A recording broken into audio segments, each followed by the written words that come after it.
everyone, this is Lomi, and pretty recently I had some people tell me they were interested in seeing more stuff done in real time, so today I'm going to be sharing a little bit about doing an elf ear modification for my new Minifee Chloe, who's going to be Little Firal, or Big Lulu, depending on what color eyes I have in her. I'm going to be doing this modification using 2-part epoxy, which I've got milliput here, which I like because it dries pure white. And I have my window open because it's a beautiful night, so you'll have to forgive me if you kind of hear some of the sounds of Memphis tonight. So I'm going to put my phone on mute and we're going to get started. So a quick disclaimer, some people may be sensitive to 2-part epoxies like milliput and you might want to wear gloves while working on it. It's also something that you can gradually develop a sensitivity to, so it's usually best to wear gloves. I don't always when I'm doing really fine work like elf ears because I find it's really difficult for me to control where the epoxy goes. So this won't take too much. That's probably plenty. Wrap it up and put it aside.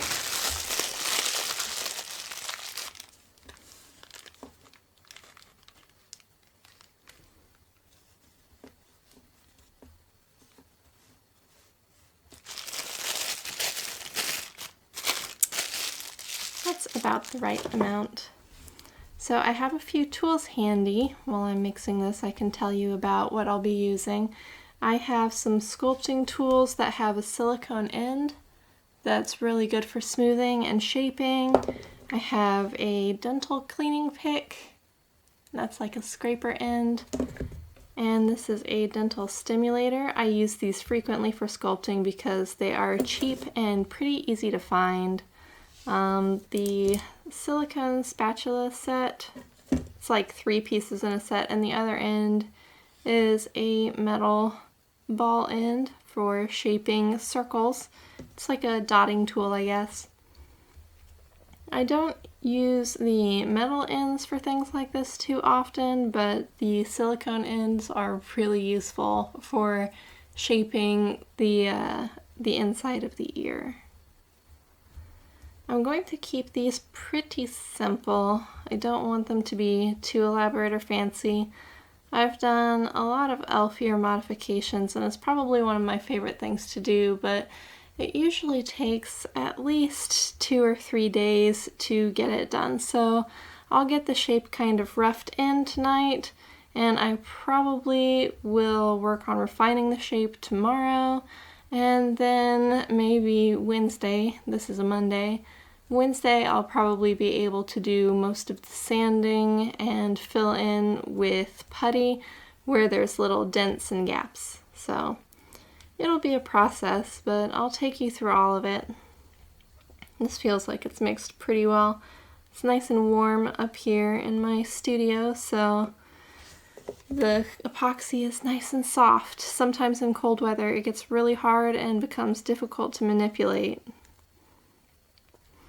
So I'm just going to kind of squish this on here and slowly start shaping it.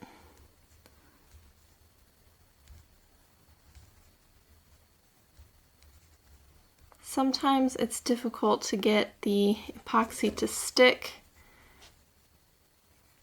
and the silicone tools can be really good for helping really press it into the resin.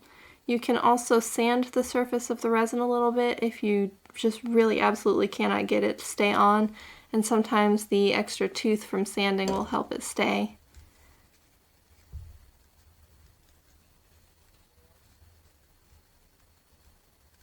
I can hear my neighbors out enjoying the evening. They're just a lovely older couple. I really enjoy being next to them. They're gardeners and they were out today working in their yard, and their house is so pretty with all their flowers in full bloom. Not everything survived the hard winter that we had, but I like seeing them out there enjoying the weather too, so. Okay. shape this a little bit around here and start pressing this. It really helps to dip the silicone tools into water before you use it on the epoxy. It makes it so that the epoxy doesn't stick, but it also really helps smooth things out.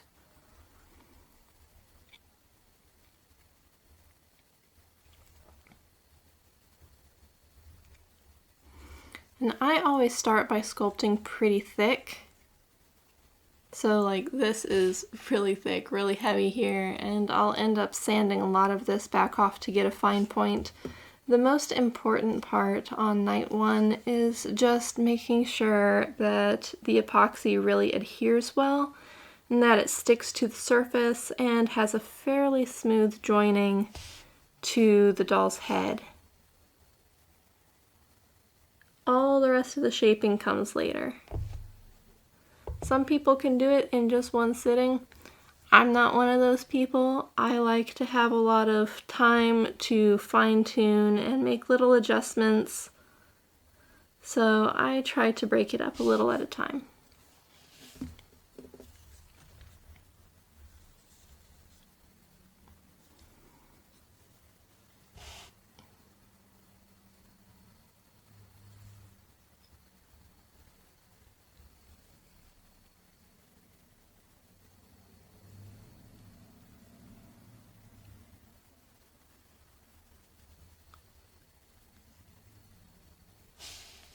I might try to flatten this just a little bit here.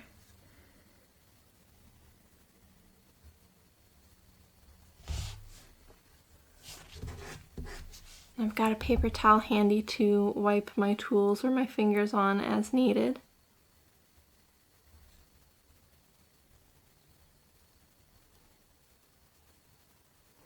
I'm trying to keep that somewhat in focus. I try to match the natural angle of the ear whenever I apply the elf point, so I try to follow just like the angle of the back of the ear.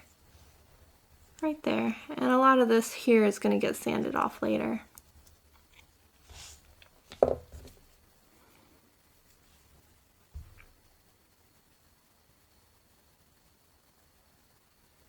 Add just a little bit more shape to the inside here.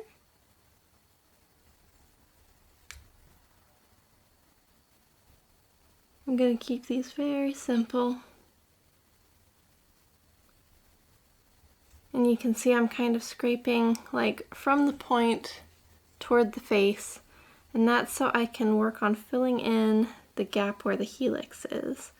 And since this is, you know, one of my dolls in my personal collection, I always go in and drill out part of the helix there, because I like the shape that gives a little better. But when I do these modifications for other people, I usually don't do any removal of the helix or anything, because I want to make it reversible, because anything that you do that's not an easily reversible modification does affect the value of the doll.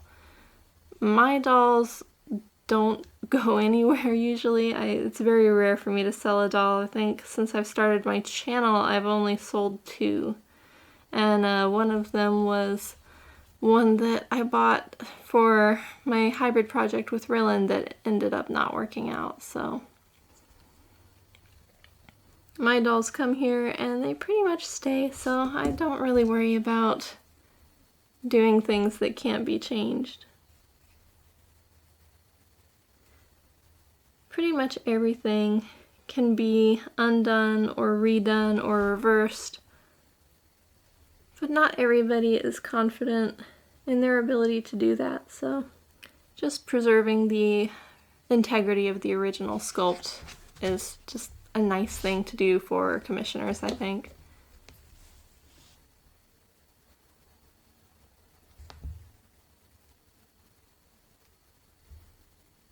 Okay, that looks pretty straight, and the basic shape looks good.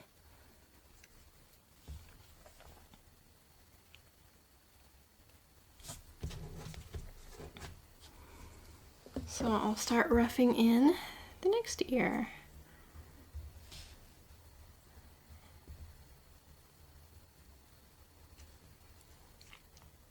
One one advantage of sculpting larger than I want the finished ear to be is that by removing more than I add on through the process, you know, it's like I just put on one lump and then I don't have to add anything else. That makes it a lot easier for me to not have to mix up any more epoxy. So it's not kind of a back and forth of a little more epoxy, too much epoxy, not enough epoxy, too much epoxy. If you mix up too much, you can put it in the freezer and that will prevent it from curing. So if you put it in the freezer, it'll usually stay soft for about a day or two and you can go back and continue to work with it. But I don't always have a few days in a row guaranteed that I can work on projects, so I have ended up having stuff cure in the freezer and it just feels like such a waste. I would rather use a little bit more at the beginning and then not have to worry about it. But everybody is different, so if you try it, you may find your own method that works for you. There's nothing wrong with building up a little bit at a time.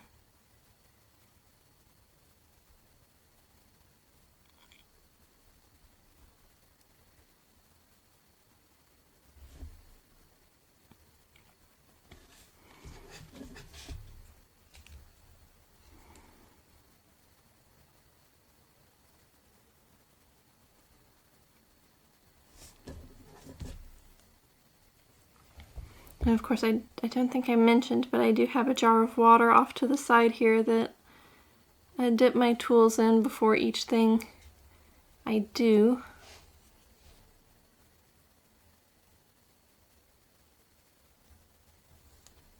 And I don't worry too much about getting these the same size right now, just kind of in the same general neighborhood size-wise, because I can always drill them down smaller to match later on.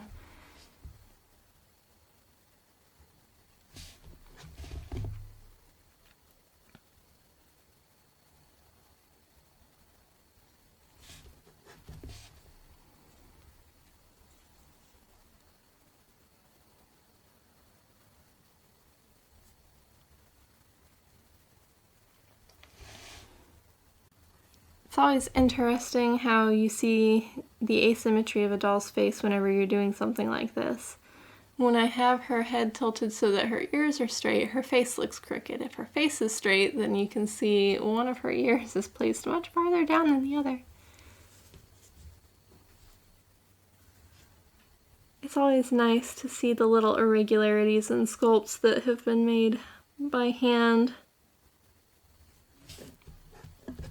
It's like they look so perfect at first glance, but as you work on them, you see all these beautiful little imperfections that come from being made by human hands, and it's just lovely.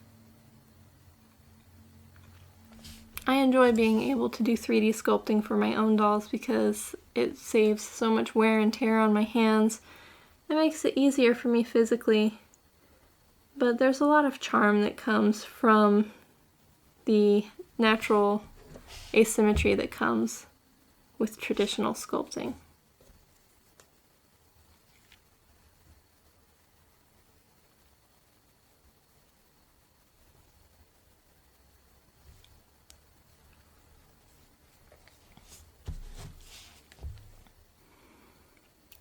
And you see occasionally there will be some epoxy that gets on her face or smudged on her face. It's really easy to wipe off with water when it's fresh.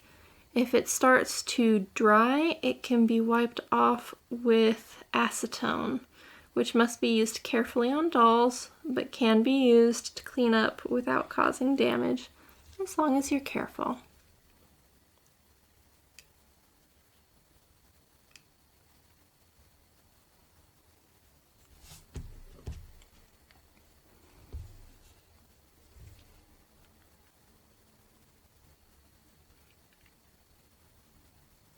There's a lot more epoxy on this side than the other.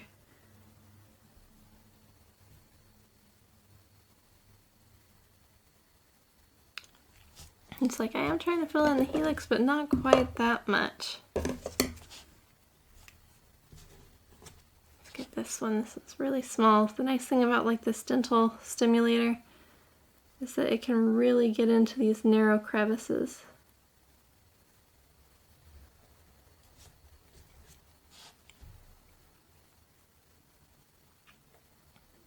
It's also very good for sculpting things that need to be very sharp, like eye creases or the folds in ears.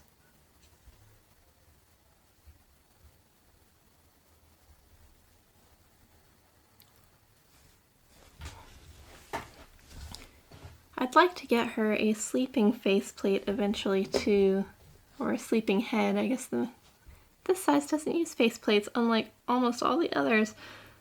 But I want to get her a sleeping head, and I'll have to redo ear mods for that at some point too. I just haven't seen any for sale.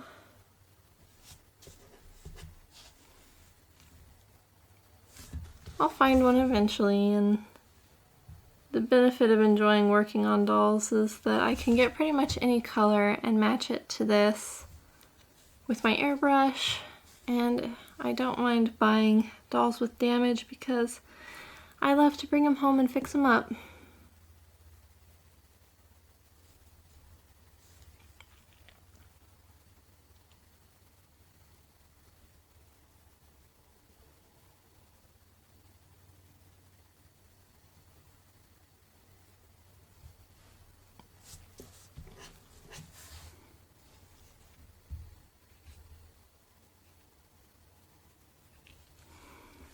This is looking like a decent start. So I'm almost done for tonight. Just gonna smooth this out a little bit more.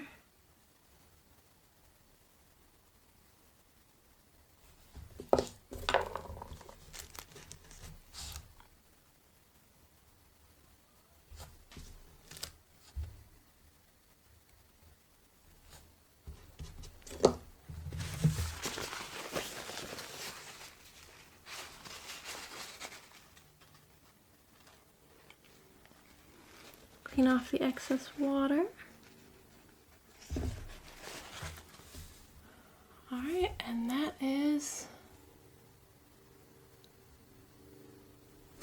that's all I'm going to do for right now. We'll check back tomorrow. Okay, so round 2. These have cured all night. It is Tuesday. Now we're going to start shaping these into what will be the final result. After that, I'll do some cleanup and add some putty. Hopefully the putty will be cured tomorrow and we'll be able to do the final sanding then.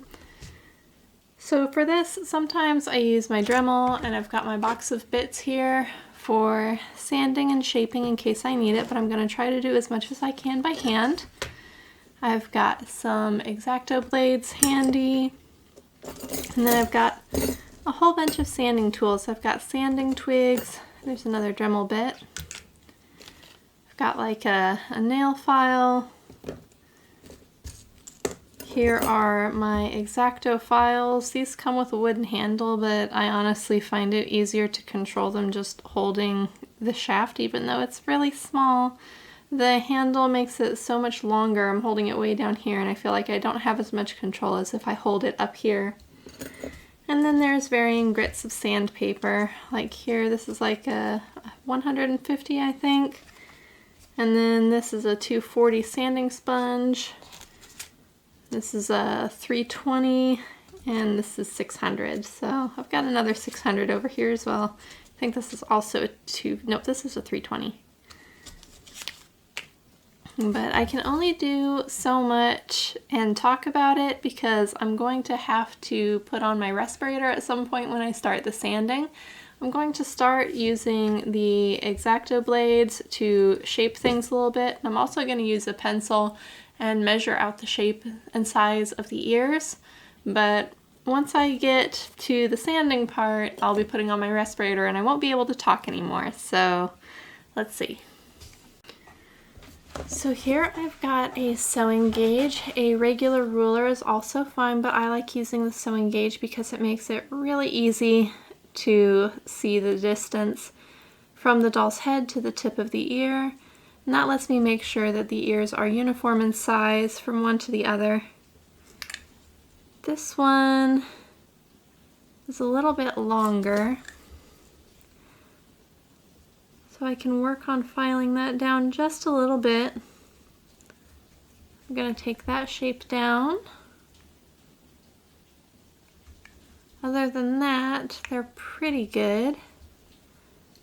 I'm going to make this side a little more pointy.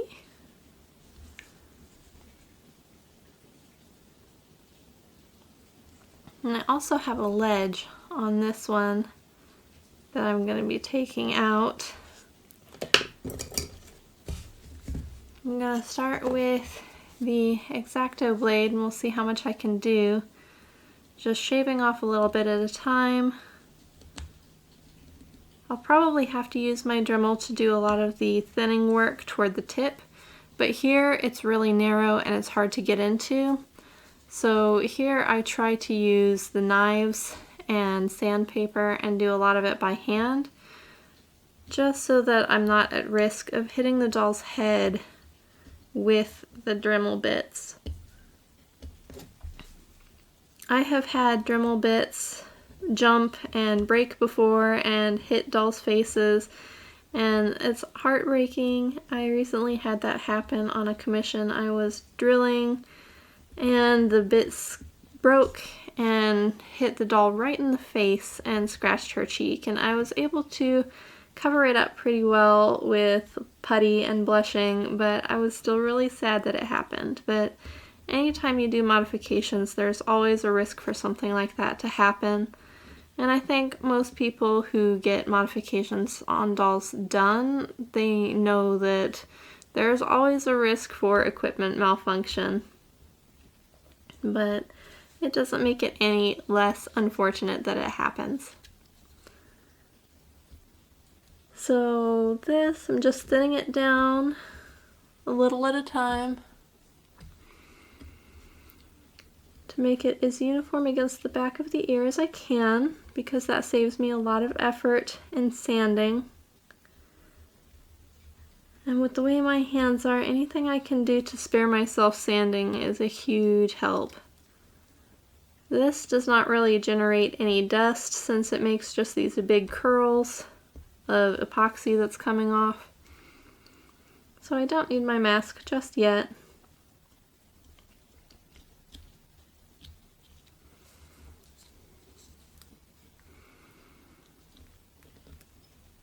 Let's see. Probably just a little bit more.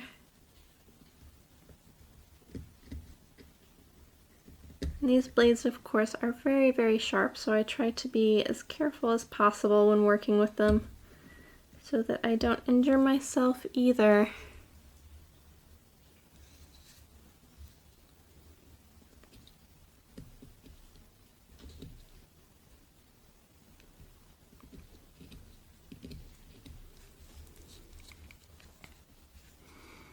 Okay, that's looking okay.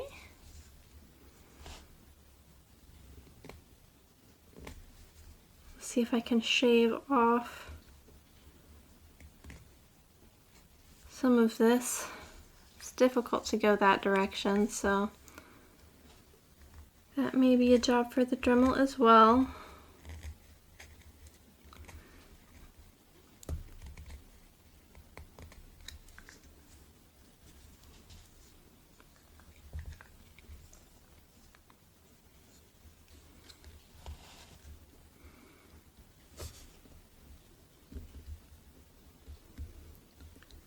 This at least shaves off really nicely this ridge on the front that I want to get rid of.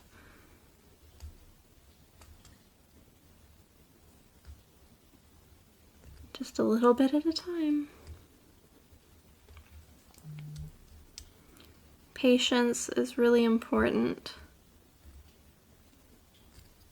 when doing fine detail work, and I struggle sometimes with getting a little bit ahead of myself because I want to be done right away, and I feel like after you do something so many times, you should be good at it, good enough at it that you can do it faster, but sometimes you end up being slower the more experience you have because you end up paying a lot more attention to detail. And I suppose that's a good thing, but sometimes it's an exercise in frustration.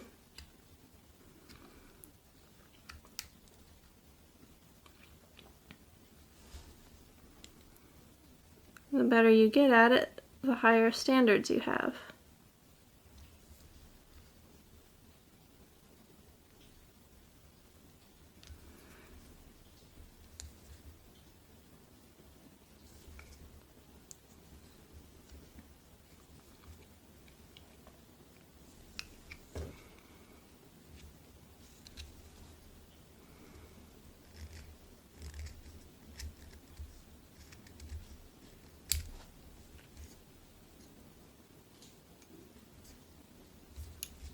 Okay, I think that's all I'm going to be able to do with the knife very well.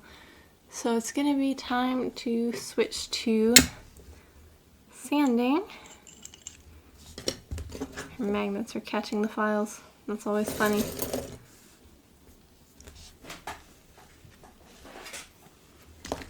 So I will get my respirator ready. Zoom that out a little bit.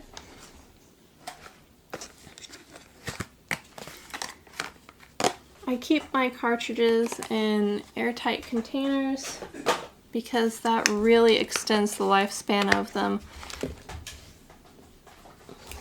Once the cartridges are open, they will continue to filter the air all around them.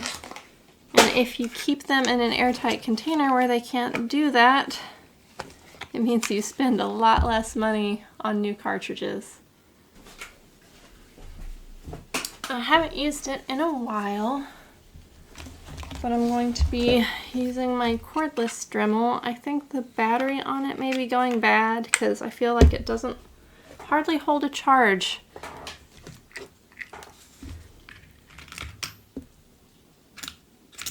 But there's not too much I can do about that.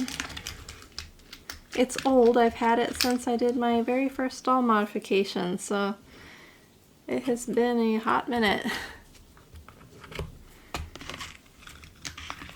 Where is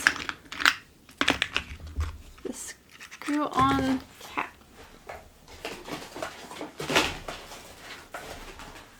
There it is.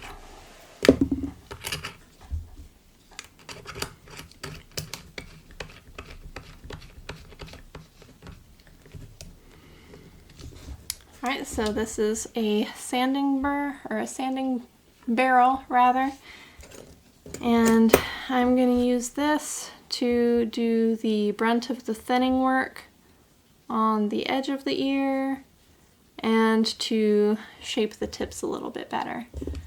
And I am also going to turn the microphone off for that because I don't think anybody wants to just hear loud power tool droning, and it's not like I'll be able to talk with my mask on anyway. I mean, I guess I can, but nobody's going to be able to hear me now.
Okay, so all the sanding of the mods is about done. So the next step is going to be putty. You can see there are a few places right here and like down here that are imperfect. They're like little dents. This is where the putty comes in. And I've frequently shared on my channel before that I love the Bondo glazing and spot putty, and not just because it's also awesome to have on hand for my car, and I love my car, but this is a little bit harder than the craft putties that you get, like the Tamiya putty. The only catch is that the Bondo glazing and spot putty is really super dark red, and you can see it here right on the cap. And this is white, and it'll blend into this beautifully. It's softer and it dissolves easily in acetone, so if you're using acetone to clean off face-ups, you're eventually going to wear away your putty, and that doesn't happen, at least not to the same extent, with the Bondo spot putty. I'm going to go ahead and use this because it's easier to airbrush over, and I'm going to be airbrushing just her ears for this face-up. If she was going to have heavier modifications, I would probably use the Bondo because I know it's going to be more durable long term. But for just little elf ears that are only going to be airbrushed right here, this is going to work out better in the end. This is also super noxious though, and it's got all kinds of warnings on the back, so I'm going to put my respirator back on so that I don't have to breathe the fumes. I recommend using this outdoors or in a garage, and always wear a respirator with proper filtration so that you're not breathing in these nasty vapors, because that's really, really bad for you. I can put on my respirator, put this on the doll, put her aside, and I can turn on my airbrush vent booth to have fumes sucking out of the room and outdoors for a couple hours before I come back in here to turn it off. And then I'll let this cure overnight and check back in tomorrow to do the final sanding and airbrushing. But yeah, mask back on, here we go.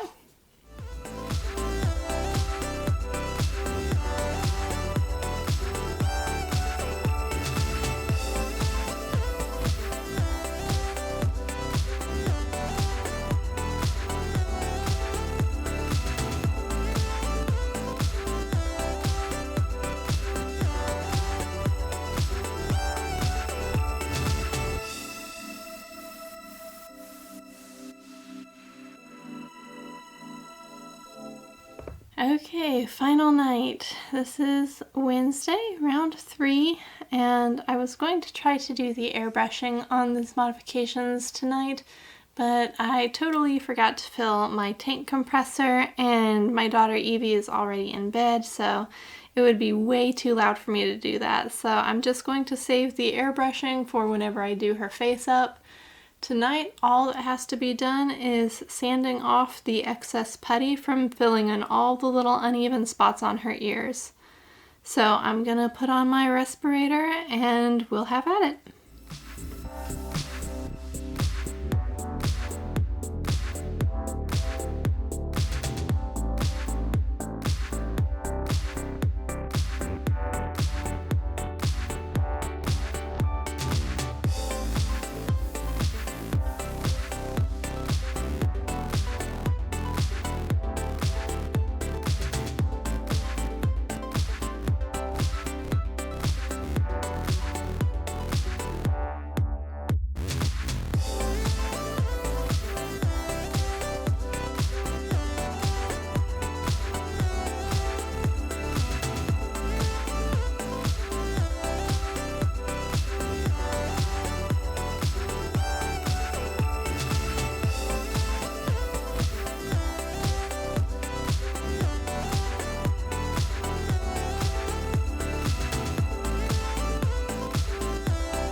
this point, I think she's pretty well done.